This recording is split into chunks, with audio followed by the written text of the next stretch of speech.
All right, I'll be here a while. There you go. It's so funny.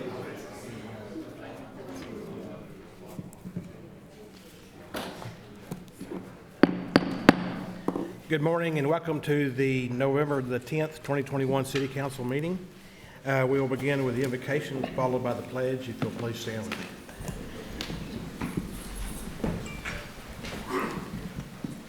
Dear Heavenly Father, I just thank you for today and thank you for this city and thank you for this council.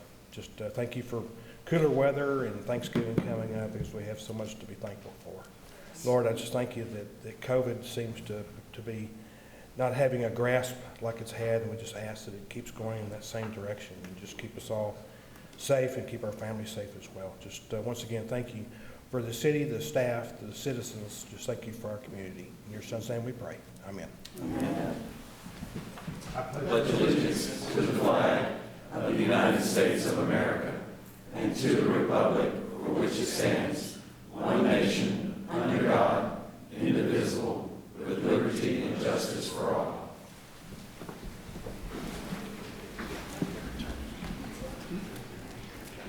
All right, we will begin with approving the minutes from September the 22nd, 2021. Move to approve the minutes as presented. Second. Motion by Westbrook, second by McKellar. All those in favor say aye. Aye. Opposed? Motion carries. Z1. Kyle.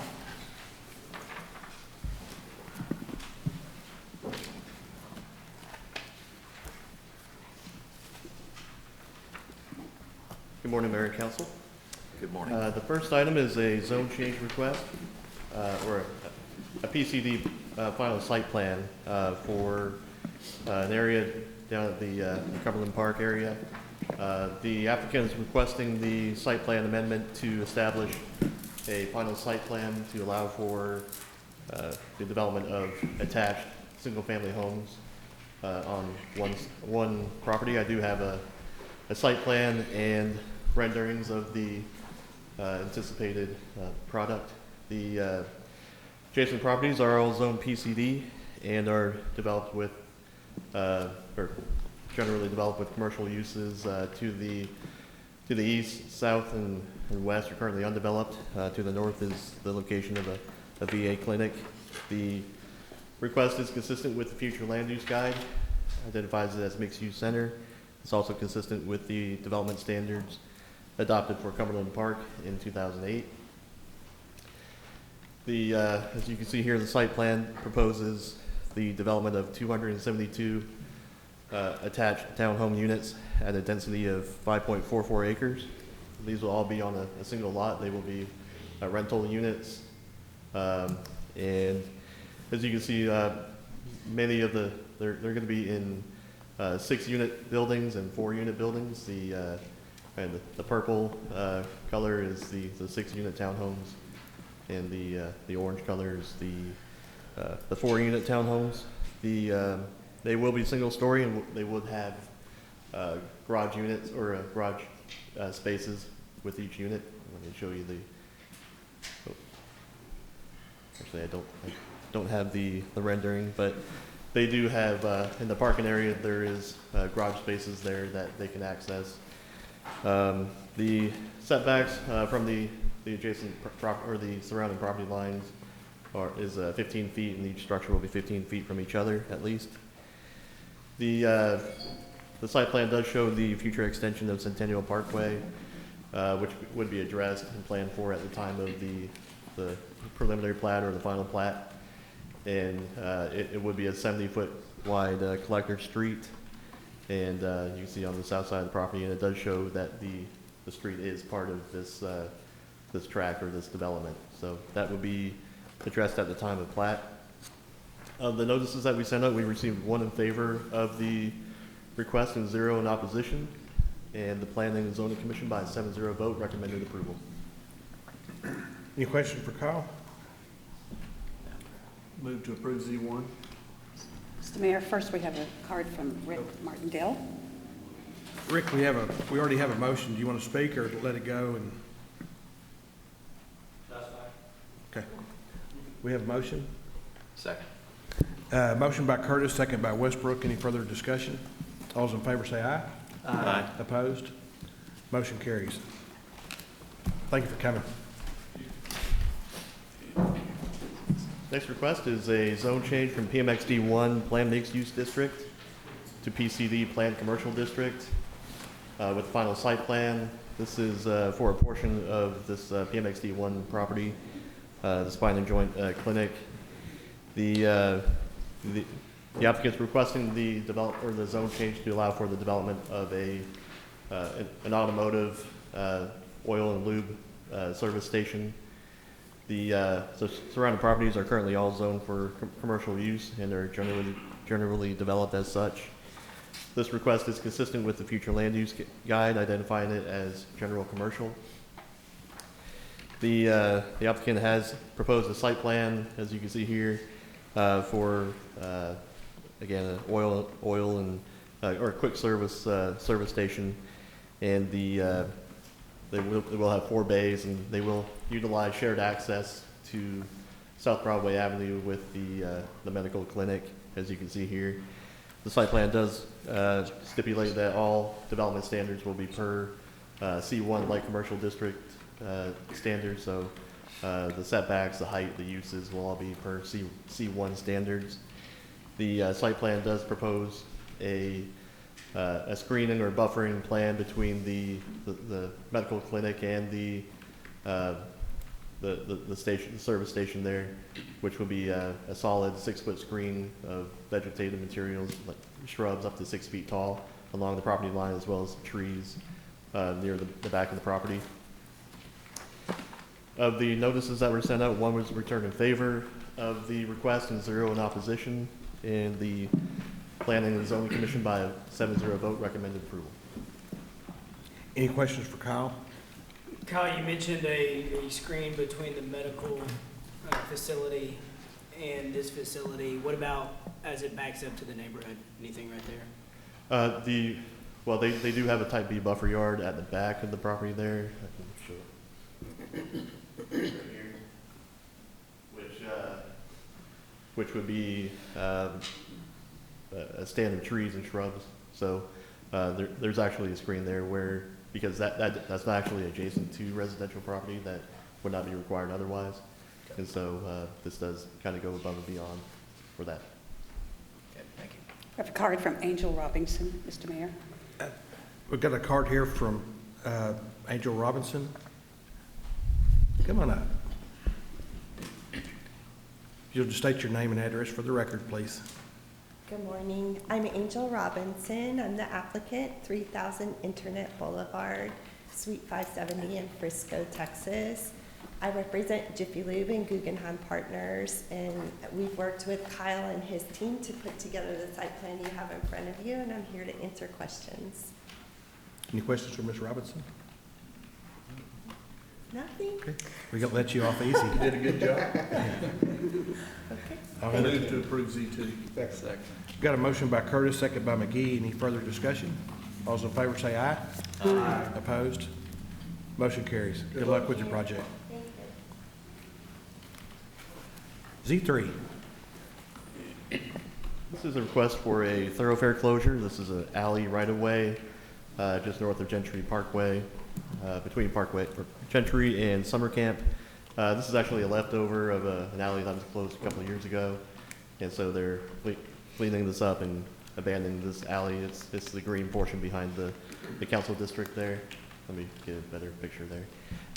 So this is just this L-shaped right-of-way that's going to be closed. They do plan to incorporate that right-of-way into their property, and of the notices that were sent out, 0 were returned in favor, 4 in opposition, and the Planning Commission by 7-0 vote recommended approval of the alleyway closure, subject to it being replatted within 6 months. And there's no utilities in there? No. Any questions for Kyle? Alan Dotson, is this speaking? Alan Dotson, do you wish to speak, or just if we have questions? I'd like to speak. Okay, come on up. Good morning, my name is Alan Dawson, 326 Omaha Avenue here in Tyler. Good morning, Mayor. Good morning, Councilwoman. Morning. Councilman. Morning. I'm here out of good faith. I am the founder and senior pastor of the church there. Of course, I'm in favor for you guys to to approve this. By approving it, it will allow us to move forward to finish the plat, and this would be our third plat. We spent I think about $110,000 of our own money just prep work in order to have the new church built there. And so, like I said, I'm just here out of good faith and hoping you guys would go ahead and close that alleyway so we can move forward. The builder can move forward with subcontractors so we can, possibly get that erected. The plan was to have the foundation laid for the new church building December. However, with COVID and everything, it's kind of pushed things back. But we're hoping with this alley closure and the builder going forward with the subcontractors, it's a possibility we can get started in spring of next year. So Okay. would appreciate that if you guys could. You bet. Anybody have any questions for Mr. Dodson? I'll entertain a motion. So moved. Motion by McKellar, second by McGee. Any further discussion? All those in favor say aye. Aye. Opposed? Motion carries. Good luck. Hope it goes well. Z4. This next request is a zone change from PXR and Plan Mix Residential District to R1B Single Family Residential District. The applicant's requesting the change to essentially downzone the property to be able to develop 2 single-family homes on each or one on each of these lots. There's 2 lots here. The PXR that was approved a few years ago allowed for duplex units to be built on each unit for each property, and the applicant's planning to do something different. So that prior to that change, it was zone R1B, so this is really taking it back to that designation before. All the adjacent properties are zoned R1B and R2 and are generally developed with single-family homes. The request is consistent with the future land use guide, identifying it as single-family, medium, low density, perhaps a more appropriate designation at this time for the property. Of the notices that were sent out, 0 were returned in favor. We did receive one recently in opposition. It's the property with the red star on it, and the opposition or protest calculation is 13%. The opposition was really just concerned about the development of more homes in the area. Staff will note that this request actually reduces the number of units that would be built in the area and is more in keeping with the actual development in that neighborhood. So the Planning and Zoning Commission by a 7-0 vote recommended approval of this request. Any questions for Kyle? Move to approve. Second. Who got the second? Motion by McGee, second by Wynn. Any further discussion? All those in favor say aye. Aye. Opposed? Motion carries. Z5. This is a zone change request from R2 2-family residential to C1 light commercial district. This is to allow for the development of a medical office space, and the adjacent properties to the north, east, and south are currently zoned R2 and are generally developed with single-family homes and also an elementary school to the north. The properties to the west are currently zoned C1 and are developed with a commercial building. This request would amend the future land use guide from single-family, medium, low density to neighborhood commercial. As you can see here, it is along at the interchange of Front Street and Saunders Street. The applicant's requesting the zone change to be able to develop commercial buildings. The majority of the properties along Front Street are commercially zoned. This would be a logical stop for that as you transition into the residential area to the east. Of the notices that were sent out, actually 2 notices were returned in favor of the request and 0 in opposition. And the Planning and Zoning Commission by a 7-0 vote recommended approval. Any questions for Kyle? Move to approve Z5. Second. Motion by Wynn, second by Westbrook. Any further discussion? All those in favor say aye. Aye. Opposed? Motion carries. And I believe we're pulling Z6, right? That's correct. All right, Z7. next request is a zone change from, or as a final site plan narrative for the PMXD zoning of this property. This is currently, this is located at the intersection of Troop Highway and Golden Road. The applicant's requesting the site plan narrative to allow for the conversion of the current hotel use, or it's a Studio 6 motel, conversion of that to apartment units or residential units on the property. They plan to utilize the existing structures and convert those to apartment units, which would be 96 studio units and 32 two-bedroom apartments. The adjacent properties to the east, west, and south are currently zoned C1 and are developed with a mixture of uses or commercial uses. And to the north is currently PMXD1, is the location of an office building. This request is, where the current zoning of the property as mixed use is in keeping with the mixed use center at the intersection of Troop and the Loop. Currently the site does not maintain enough, or the required parking spaces that would be required for apartment units. They currently have the ability to utilize 165 parking spaces, where if the calculations from the UDC were applied, it would require 219 parking spaces. That's because the current hotel use or motel use has a less stringent parking requirement than, say, multifamily. The proposed, or the units are going to be, the efficiency units are 500 square feet. The two-bedroom units are 850 square feet, so they are on the smaller side for apartment units. The applicant has performed a parking study, and they are here to speak to that, but they performed a parking study that utilized information from the Institute of Traffic Engineers, ITE, which they do studies on parking counts and parking generation numbers, and so they did a parking study on that and identified that the proposed number of spaces for the units that are to be converted are sufficient for the site. We did have our traffic engineer, Cameron, he did review that, and I agreed that that was sufficient for the development. And so and again, they are here to discuss their plans for the site and how they do manage parking. Of the notices that were sent out to the neighbors, we didn't receive any in favor or in opposition to the request. And my understanding was that the applicant did reach out to some of the neighbors to look into perhaps shared parking agreements, because the code does allow shared parking agreements with other properties if they have excess parking within 1,000 feet. So they were encouraged to reach out to those neighbors to see if they could address the issue that way. But they did do a parking study that did indicate that no additional parking was needed for the proposed development. And so the Planning and Zoning Commission, by a 7-0 vote, recommended approval of the PMXD1 narrative. Any questions for Kyle? Mr. Mayor, before we have a card on Curtis Smith. Curtis Smith?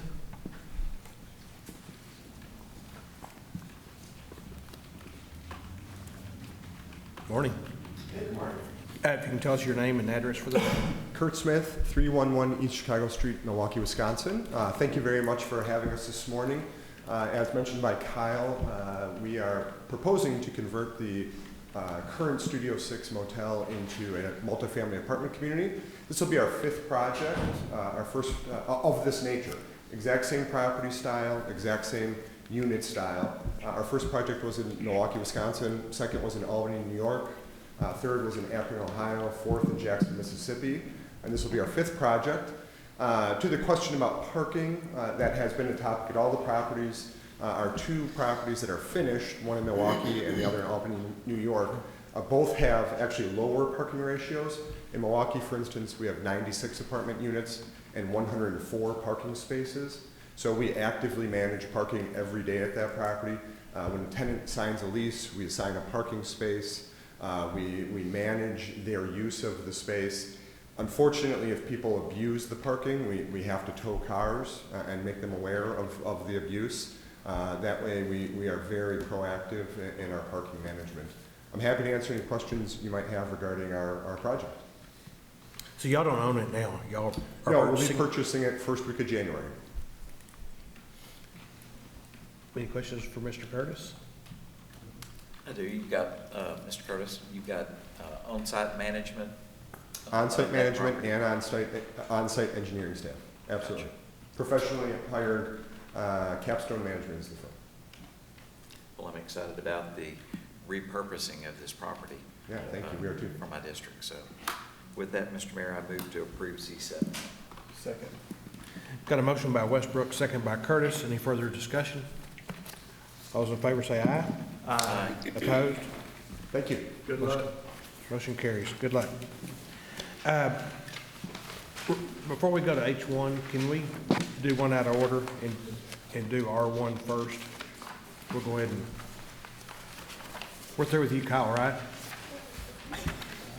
Kyle, yeah. Alicia's going to do that, but I do have a slide for that. Okay. Thank you, Kyle. Wasn't trying to run you off. Good morning, Mayor, Council. Good Come morning. on, Also Felicia. with me today are Peyton Capps, he's an intern with TDC, Ted Crabtree, who's the VP of Operations for Train, and Omar Khan, who's the Senior Manager of Credits and Incentives for Ryan Consulting, who's assisting Train with this project. We were before you in September requesting a tax abatement for this project, and today we're here asking you to consider nominating the same project for a Texas Enterprise Zone Program project. And to recap, Train is proposing a $76.7 million investment to construct a 190,000 square foot building and assembly lines at the Tyler facility as a result of a building collapse at the site. In addition to rebuilding 4 assembly lines, this investment will create 3 additional assembly lines. The investment will allow for improved internal and external material flow, as well as improved labor productivity. Train is also committed to retaining the 400 existing jobs that were assigned to Building 9, which collapsed early this year from the winter storm. I want to also add that in 2016, Train was approved for a Texas Enterprise Program project. They completed that project this year, successfully investing $24 million and retaining all of the 1,200 jobs assigned to that project. The proposed $76.7 million capital investment project is estimated to result in a $1.6 million net benefit after tax abatement for Tyler Smith County and create 387 spinoff jobs over 10 years. Train is the largest manufacturing employer in Tyler Smith County and continues to maintain a strong relationship with the Tyler business community and has received local support on previous projects. The Tyler Economic Development Council recognizes Train's continued efforts to grow and expand its operations and fully supports its application for the Texas Enterprise Zone Program. I have Ted Crabtree here. I think he would like to say a few words. Thank you, Dr. Herman. So, Mayor Warren and City Council members, just want to reiterate what Felicia's already, or Dr. Herman spoke about. Significant investment that we're doing to replace what we lost with the building collapse. But it also, too, helps us solidify some of our bigger projects over the next couple of years as we get ready for the Department of Energy 2023 regulations, as well as the new refrigerant change that's coming in 2025. So between plant operations, which I represent, and the engineering team, significant investment will continue to go on even outside of this large project. So we'd like to consider this opportunity in front of us as well. Thank you. You bet. You've heard us say this before, just thank you for your continued investment in Tyler and believing in Tyler and staying in Tyler. You know, we know you have choices, and we're just glad you stay here and continue to grow. So we appreciate you. Anybody have any questions or comments for Mr. Crabtree? Simply want to add to your comment, Mr. Mayor, you know, the additional investment and the citizens that you hire for your facility, but you contribute one other way also too. because of the technical nature of what you do, you attract that higher end, more educated worker to come into Tyler, Texas. And so grateful for all that you do. And you're a great community partner also too, so thank you. And I'll add to what Bob's saying. You know, when you see the United Way campaign that's currently going on, and you see y'all's involvement in that, and your employee involvement, and the participation with the employees, it just speaks volumes about the company itself. So just thank you for that. Thank you. Mr. Mayor, I move to approve R1. Second. Motion by Westbrook, second by McKellar. Any further discussion? All those in favor say aye. Aye. Opposed? Motion carries. Thank you. Thanks, Felicia. Thank you.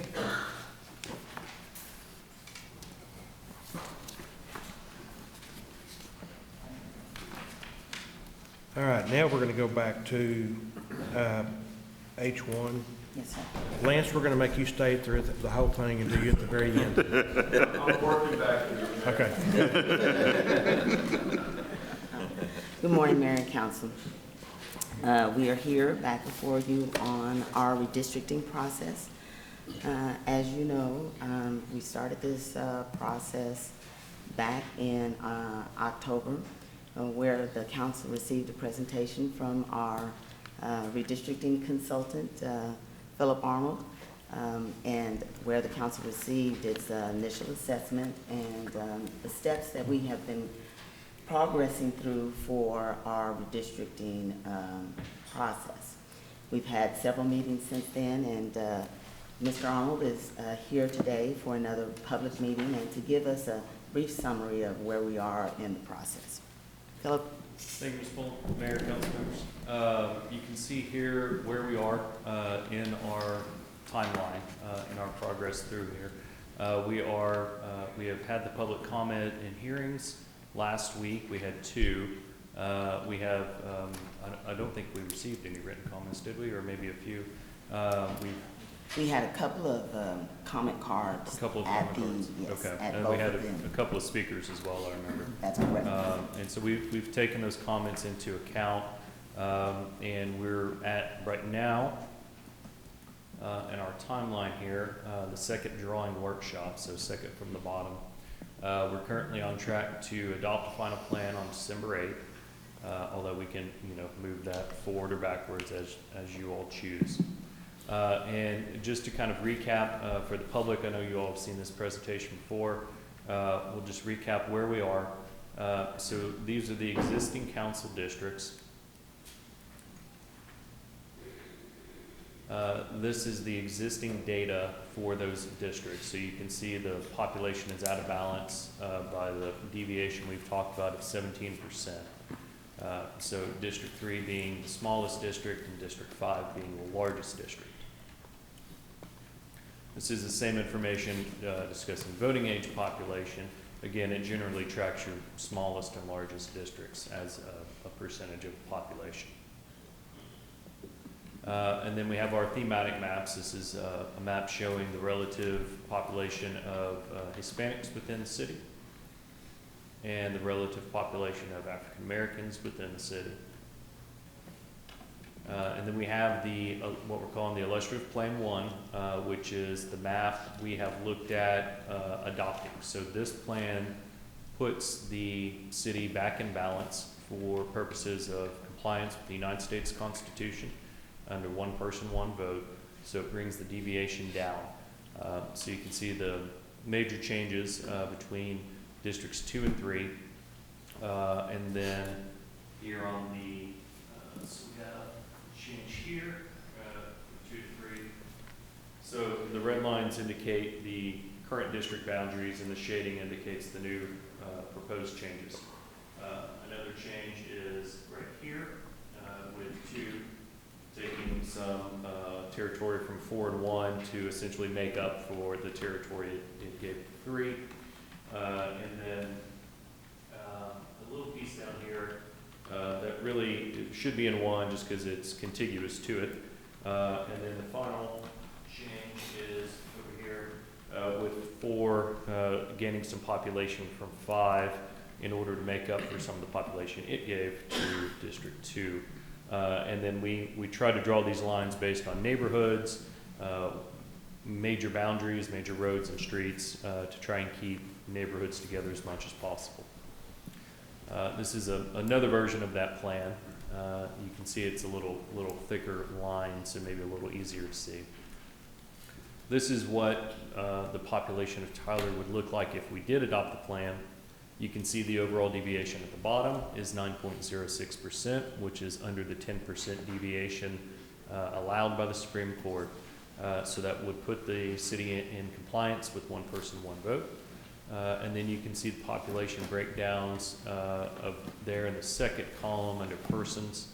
And then the fourth column under deviation shows you that District 2 now would be your smallest district, and District 4 would be the largest district, with all the others in between those. And again, same information based on voting age population. The largest and smallest districts are the same. And again, we have our timeline and where we are in the process. Do you all have any questions? We have Josh in my office standing by with the GIS software to make changes to the map if we want to make any changes, or discuss anything you want to discuss. Is it really Josh this time? It is really Josh this time, yes. It's not Drew that I called Josh. Any questions for Philip or Josh before we move into the public hearing? All right. We will now move into a public hearing, and we do have several cards. Okay, Mr. Mayor, the first person we have is Dr. Pamela Phoenix. Come on up. You can state your name and address for the record. My name is Dr. Pamela Phoenix, 3412 Benbrook Drive, Tyler, Texas, 75702. 5 minutes, I'm sorry. 5 minutes. 5 minutes. 5 minutes, thank you, sorry, I'm sorry. Sorry. Oh, yeah. You start over. Minutes. Good morning, Mayor Pro Tem, Benton City Council. It's an honor to be before you. This is a statement from Dr. Pamela Phoenix, Let's Talk Tyler, on the 2021 Tyler redistricting. First, I'd like to thank the City of Tyler for their efforts to include the community with information needed to contribute to the redistricting process if sought. The information contained on their website was beneficial, and that transparency is truly appreciated. Thank you also for the off-site public hearings as well. It was disappointing to hear that there were only 4 citizens that attended the meeting at one specific location, and the community shouldn't have the ability to complain if we don't participate in the process. Originally, I represented the NAACP, who partnered with Crowd Academy Fellows Roxy Hall Williamson and Bendu Jose, in addition to Stephanie Swanson with the League of Women Voters of Texas, to assist with working through the 2021 redistricting process in order to ensure preservation of existing minority districts, as well as ensure all other prospective new boundaries met the criteria with fairness for all of our city citizens and the Voting Rights Act. Recently, Let's Talk Tyler, the show that I host on Facebook, had the opportunity to do a show with a team of individuals who educated us on various components of the redistricting process. As a result of not having the ability to solidify a statement for the NAACP, this will be my own personal opinion and statement from Let's Talk Tyler. Through research, we have identified that the previous district boundaries nor the proposed district boundaries are conducive to our community's population. We do understand there is a component that the community lacked with regards to voting age citizens being recognized, thus resulting in boundaries being drawn more favorably for political fidelity than community cohesiveness. Fair redistricting would take into consideration every individual within our community, regardless of race, ability, or socioeconomic status, more so identifying the need for representation in government, which is particularly crucial for historically disenfranchised communities, such as our county's communities of color, which have been the target of recent gerrymanders. We need to ensure citizens that our local government is striving to improve public trust and confidence in our democracy. We want to believe that our local government has its citizens' best interests in all its endeavors and support wholeheartedly most of its decisions to govern the community. However, I do believe the district boundaries had the possibility to be redrawn to offer more cohesiveness to neighborhoods, voting precincts, and its districts. There is nothing we can do to offer another version of boundaries that would be acceptable based on the mandatory criteria to be met. Thus, we must accept the proposed lines. We've been educated now, so we will look for improvement in the next 10 years. I thank you so much, Mayor and Council, for your service to our city. Thank you, Dr. Phoenix. Any comments for Dr. Phoenix? All right. Next card. Okay, I'm sorry, yes. Natalie Curley, I believe that. Come on down. Good. Name and address for the record, please. Natalie Wright Curley, 17879 County Road 15, Tyler, Texas. Mayor Warren, City Council members, City Attorney, City Manager. I'm here to actually make a statement on behalf of the legal women voters of Tyler Smith County.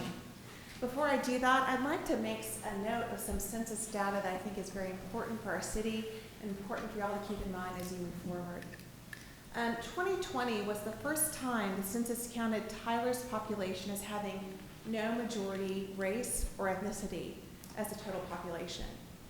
Secondly, Tyler's growth among the Hispanic population accounts for 39% of the city's growth, as opposed to the non-Hispanic white population's only 17% of that growth. So you can see the majority of our city's growth is coming from our Hispanic populations. So Tyler is now about 9.3% larger than it was in 2010, population close to 106,000 people. And of that, if you look at the total population comparisons, the non-Hispanic white population has actually fallen 2.9%. The black population has fallen 1.7%, but the Hispanic population has grown 1.5%. If you look at voting age population, which is important for redrawing districts, and those numbers are even more marked, with the non-Hispanic white population falling 3.8% for voting age, the black population falling 1.5%, and the Hispanic population growing 2.3%, and the Asian population growing over 1%. So I just want to keep those data points in mind as I move forward with my statement. The League of Women Voters of Tyler County organized a community redistricting committee made of myself, Mike Starr, and many members of our community to research the needs for modifications to boundaries during our redistricting process. Our work actually began in March. We've held several community meetings and training sessions utilizing resources and tools available from the League of Women Voters at the state level. While we believe there remains a need to strengthen the voice of the Hispanic community, the experts that have looked at the Tyler districts feel that due to the disbursement of the Latinx across the city, drawing a district which would provide that strength would dilute the already performing minority districts that would violate the Voting Rights Act. Therefore, the League of Women Voters Redistricting Committee will not be submitting alternative maps at this time. We do feel that there is a need and a desire expressed by the community to strengthen minority voices, and we hope that the Mayor and City Council will keep that in the forefront. Thank you to all of you for your open process and for hearing the voices of our community. It has appeared to be open and transparent. Thank you very much. Thank you. Thank you so much. I will say this, working with Dr. Phoenix and you all with the League of Women Voters, Ms. Wills, and you know, it's so far, it's really been a good experience, and I think everyone has been transparent and has been open and honest and attended the meetings and the open houses, and I just want to thank you for just y'all's professionalism and your tact and the way y'all have handled yourselves. So thank you. Thank you for having an open process. Thank you. You bet. All right. Next, we have Mr. Alina Asia. Mr. Lasea.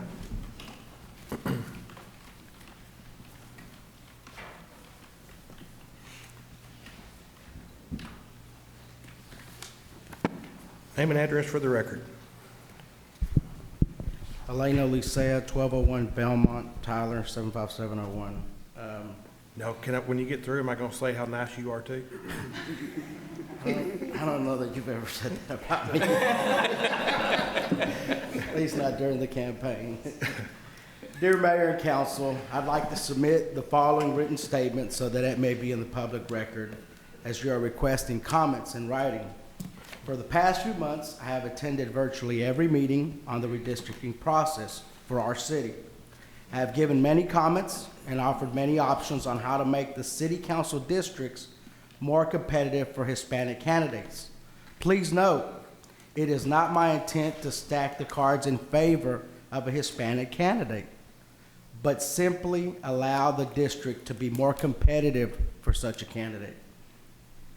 My efforts are driven by a strong belief that the city council should reflect the community and all people should have a voice at the table, including Hispanics. Additionally, I believe that individuals and organizations considering Tyler look at how the city treats all of its citizens. I've listened to the comments offered by city staff, attorneys, council members, and community members. The argument that the Hispanic population cannot be lumped into a single council district because it's spread all over the city is dubious.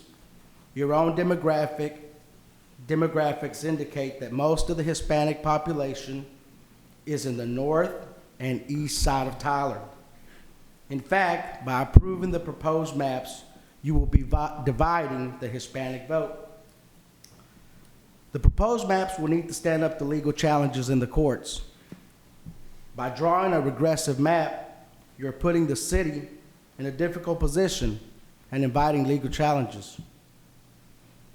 Please also note that the proposed maps establish 4 council districts that are over 45% white, and they don't establish 1 district that is over 45% Hispanic. The city has failed to make a good faith effort to include Hispanics in this process. I hope that you will see the data for what it is and vote no when that time comes on the proposed plan. Go back to the drawing board, and this time try including the biggest minority in your city, which is also the fastest growing segment of the city's population in the process. Respectfully, Elaine Olisea. Thank you. Mr. Olisea, let me just ask you a question. Yes, sir. As part of this process, there was you in your group could do a map, and you had to follow the criteria. I believe there's 8 steps that you had to follow to supply a map. And the folks that we've hired have supplied a map. And one thing that we've encouraged anyone involved in this process is that if you think that you can come up with a better idea of whatever it is you want to create, you are and were allowed to come up with a map yourself following the 8 steps in the criteria. But I haven't seen anything being proposed, and you tell us we want to see more options. Why didn't you not provide us with those options during the mandatory criteria? Well, number one, I did provide it to you in the format you wanted it, but I've been at every meeting and I've continually advocated to put Precinct 2 into District 4. That is my map. If you want me to draw it, allow me to sit down with your staff, your legal counsel, and they can draw it out for you. You're also asking me to do something none of you has done as city council members. You have told your council, I want this in District 4 or 2 or 6, and then they go do it. You don't worry about the other districts. I've yet to see one councilman draw a district for another one. So you're asking a private citizen to do something that you have not done yourself. So your question to me was, why have I not submitted it? I've done that, just not in the format that you would like it. If you want me to sit down with them, I'm happy to do that whenever they want to. But I've provided the input on what I would like Council District 4 to look like, specifically because that's the one that leans Hispanic. I've told you in the past why it leans Hispanic. It's got all the east side, and you've had 2 Hispanic candidates running it for the past 2 times that there's been a contested election. Deborah, when we talk about criteria, is that just something that we want, or is that something that's required by law? The criteria is based on case law that has been accepted as reasonable and will meet all of the legal criteria under the Voting Rights Act and the other cases. That's where that criteria came from. Okay. All right, any questions for Mr. Lasea? I have a comment, Mr. Mayor, if Sure. you don't mind. Mr. Lasea, I am a big proponent of diversity in this country, period, in Tyler and the nation, and you probably already know that because we've had the conversation about that. I spoke with a lot of members in my district, and their big concern is to make sure that what our ancestors fought for and the Voters' Rights Act, so forth, et cetera, that things don't change for the work and the things that our ancestors did for District 2 and District 3, Councilman McGee's district and my district. And so that's their big concern, is they don't want people to be removed out of those districts in order to help another district, but they are for diversity, and so am I. So I'd like to see diversity sitting here on this bench, and I think that's what you're saying. But I don't want anything changed with District 2. And I'm speaking for Councilman, and I don't mean to speak for him at all. So, Councilman, thank you. Thank you, Mr. Lasea. Thank you. Is that it for the cards? Yes, sir. I'm sorry. Yes, sir. Well, let's see. This is R1. Yeah, that's it.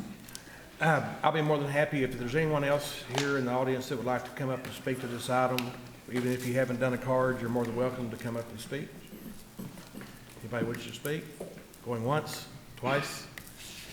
All right, we will close the public hearing, and what we're going to do now is go into executive session. Not sure how long we'll be there, but let me read this. As allowed by the Texas Open Meetings Law, Chapter 551 of the Government Code, the City Council may go into executive session to consider the following. Under Section 551.071, consultants with attorney regarding the following. Receive advice from counsel regarding the city's redistricting obligations. Any final action to be taken by the City Council will be taken in open session. So at this point, we will recess for executive session. Thank you.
Make them maroon. All right, I see the light, so I guess we're ready to start. We are back from executive session. We don't have any action, but I would just like to make a comment that, first of all, thank you to the citizens that came out to the public hearings and for the comments and the filling out comment cards. And just so everyone will know that the people's comments have been taken into consideration and have been discussed. And once again, we want total transparency, and that's what we're doing. So we don't have any action on this item today. So at this point, we'll now move on to M1. Rose?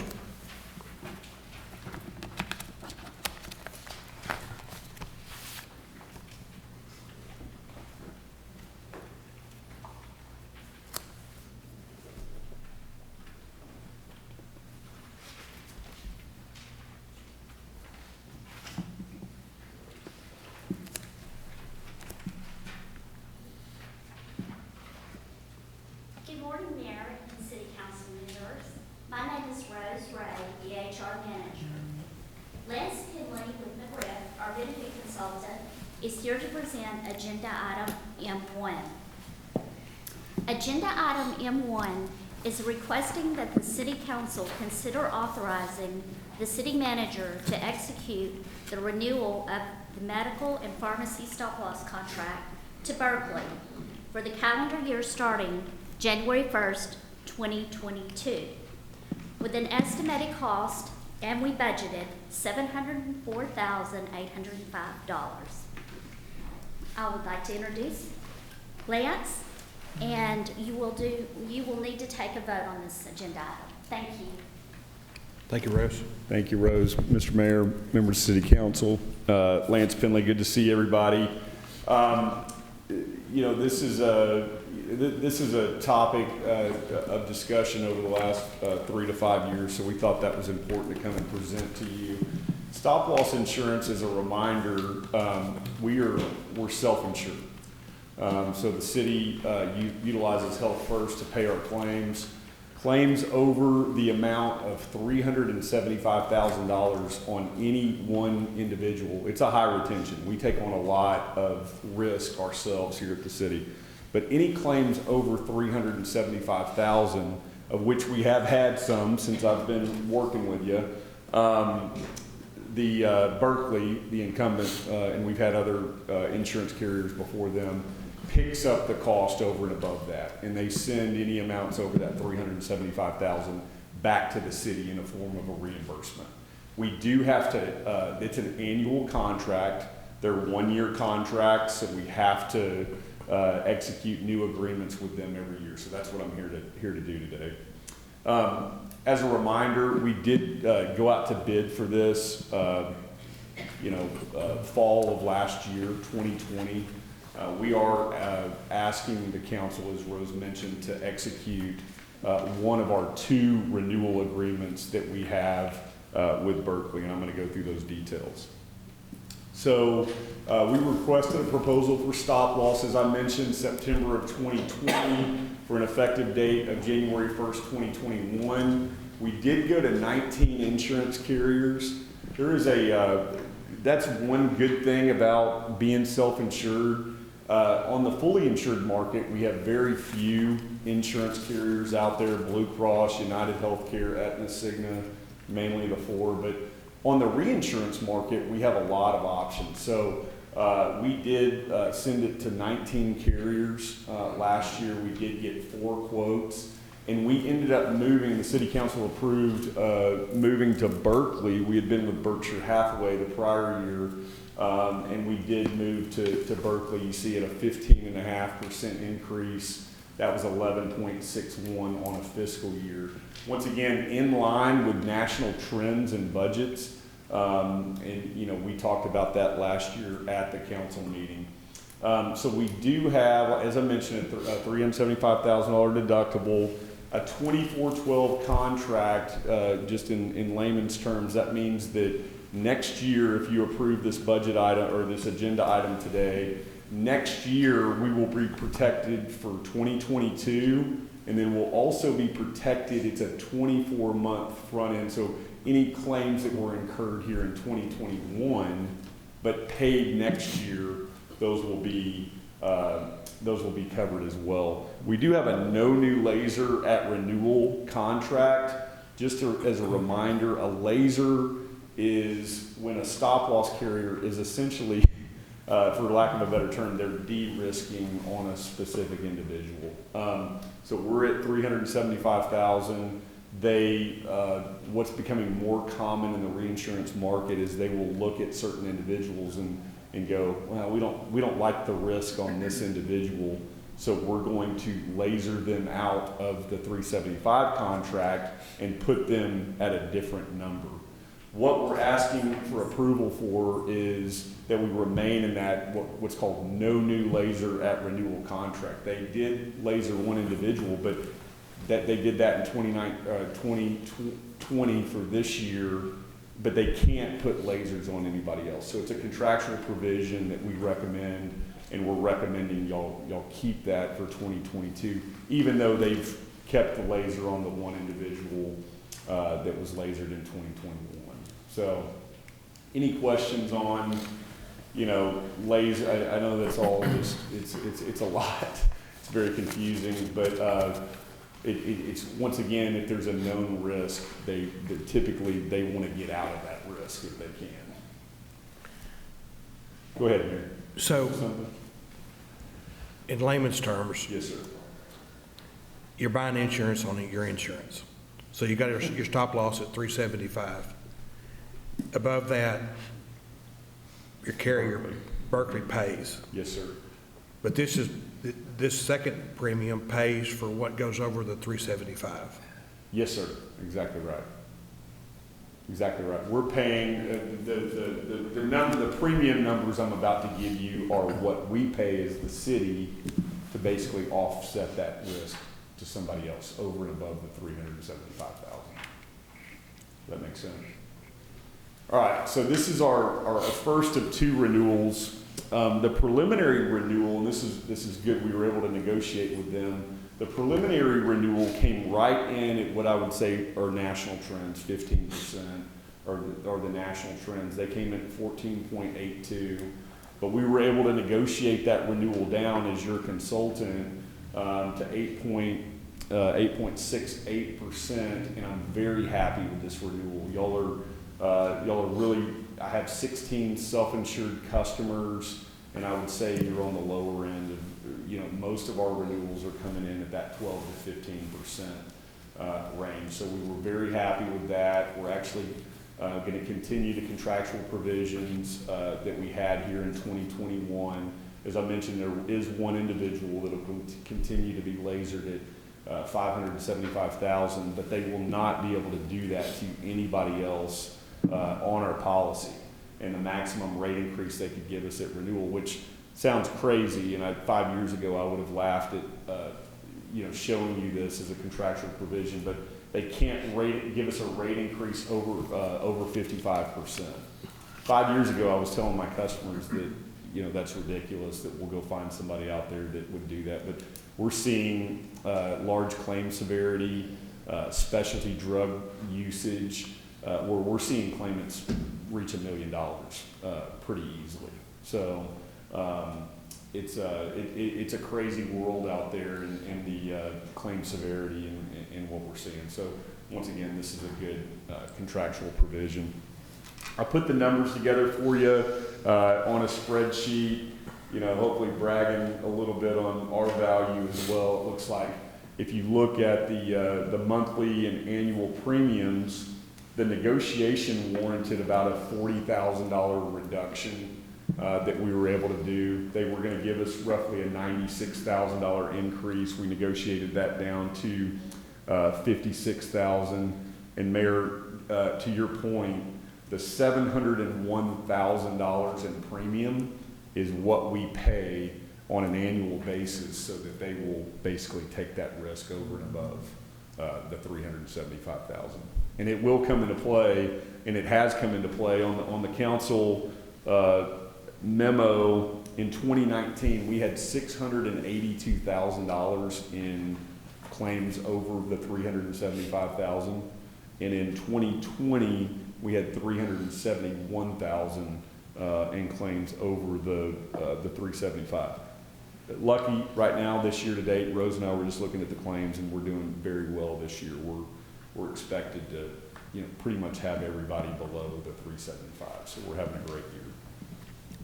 Any other questions on kind of the financial piece of this? Once again, it's a calendar year contract, so it aligns with our plan, our health plan. But from a fiscal year standpoint, we are within our budget. We work with Kedrick, we work with Rose, Regina on setting. This is a big part of our budget setting.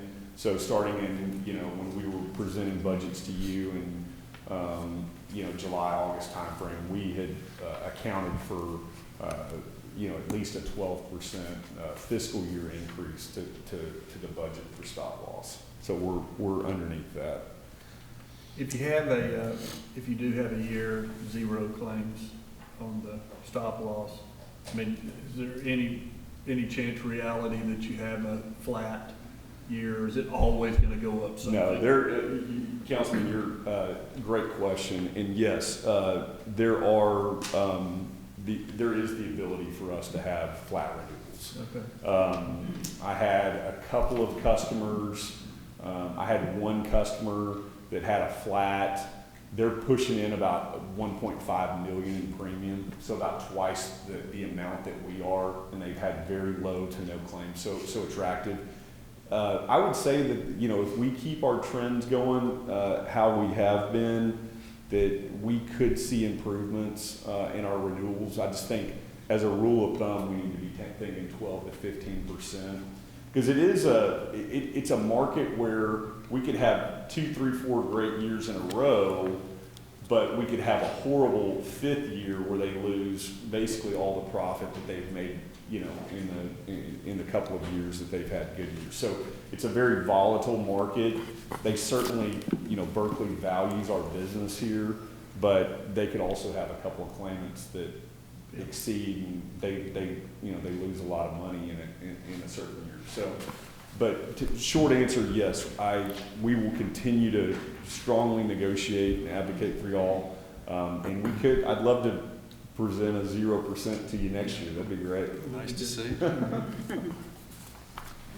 So we're requesting the award, the renewal of RFP 20-77, award the contract to Berkeley, and we do want to stay at that 375 deductible level. All right, any questions for Lance?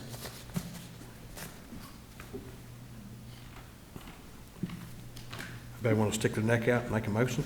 Move to approve RFP. Second. Motion by Westbrook, second by McKellar. Any further discussion? All those in favor say aye. Aye. Opposed? Motion carries. Thank you, Lance. Thank you.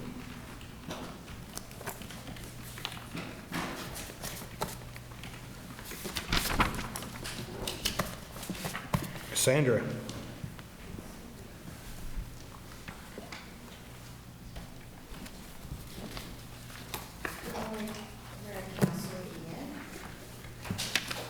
On September 8, 2021, City Council made the annual appointments and reappointments to various city boards.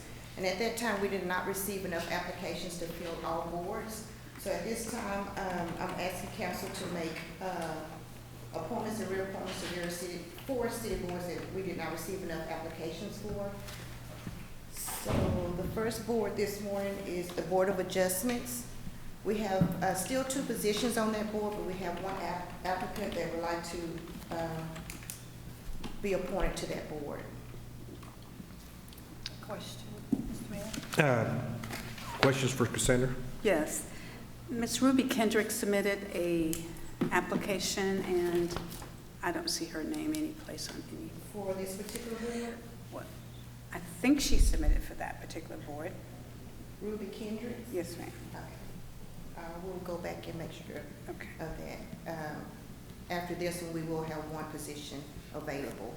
Yes, ma'am. All right, I'll entertain a motion to appoint Lawrence Levin. Second. Oh, So moved, I'm sorry. Okay, you got a motion by McKellar, second by Curtis. All those in favor say aye. Aye. Opposed? Okay, the next one is Historical Preservation Board. We still have 3 positions available and 1 applicant has applied. I'll entertain a motion to appoint Amber McDonald to Historical Preservation Board. So moved to approve. Motion by McGee, second by Wynn. All those in favor say aye.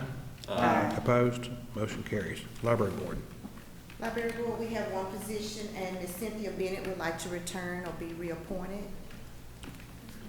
I'll entertain a motion to approve Cynthia Bennett to the Library Board. Move to approve Cynthia Bennett. Motion by Curtis, second by McGee. All those in favor say aye. Aye. Opposed? Motion carries. Traffic Safety Board, we have 2 positions available. John O'Sullivan would like to return, and then Robert Spivey and Latrice Harkey are the 2 applicants that have applied. I make a motion that we add Robert Spivey. Got a motion by McKellar and second by McGee to appoint John O'Sullivan and Robert Spivey. All those in favor say aye. Aye. Opposed? Motion carries. And the boards we still need to fill are Animal Care Advisory, Board of Adjustments, Disabilities Issues Review Board, Historical Preservation Board, Industrial Development, and we've added Neighborhood Revitalization Board because we had someone to resign from that board, so I had to add it to the list. Sandra, can you get us a copy of that so we know? Sure. And then Cassandra, on any of those boards, do they require specialized backgrounds? If you can note that for us, so. Okay. Is that it? Good job. Thank you, Cassandra. All right, we are now down to the consent agenda. Does anything need to be pulled prior to vote? Move to approve the consent agenda as presented. Okay. Motion by Westbrook, second by McGee. Any further discussion? All those in favor say aye. Aye. Opposed? Consent agenda is approved. City Manager's report. Mayor and Council, a few items of note. First of which is our own Assistant City Manager, Heather Nick, is now the American Planning Association Texas Chapter President. Last week, she was sworn into that position and represents the APA Texas, which is the 3rd largest American Planning Association chapter in the United States, with more than 2,500 members. She's in Big Bend right now, so she may have been able to hear your applause on vacation. But we are thrilled at this, her ability to represent Tyler and also to help lead the Texas APA as it works with communities all throughout Texas in order to enhance the lives of our citizens. We also, I want to appreciate just the council for coming out to the past 2 redistricting sessions that we had, or the open houses. The police department and the Parks and Recreation Department hosted those 2 open houses. We're very appreciative of the work that they did in setting that up, as well as our communications department, our IT department, and then legal, of course, who was there to make sure that questions were answered and ideas were shared. And so we appreciate just everybody coming out for that. The police department is currently going through its Commission on Accreditation for Law Enforcement Agencies Incorporated, CALEA, assessment. And so that will be through next week, through Monday, November 15th, through Wednesday, November 17th. We actually have a team of assessors coming from the United States, throughout the United States, associated with police departments to check and to look at as far as the processes, the procedures, the management operations and support services that the Tyler Police Department does and provides as the department's bid for its 8th reaccreditation. It was one of the first cities to be accredited through CALEA in March of 1995 and has been able to continue to keep that reaccreditation for every time it has gone through there. So we are very excited about that. There's a lot of opportunities, opportunity for council to give your comment and feedback, as well as our citizens to give their comments and feedback regarding the police department through this CALEA accreditation process.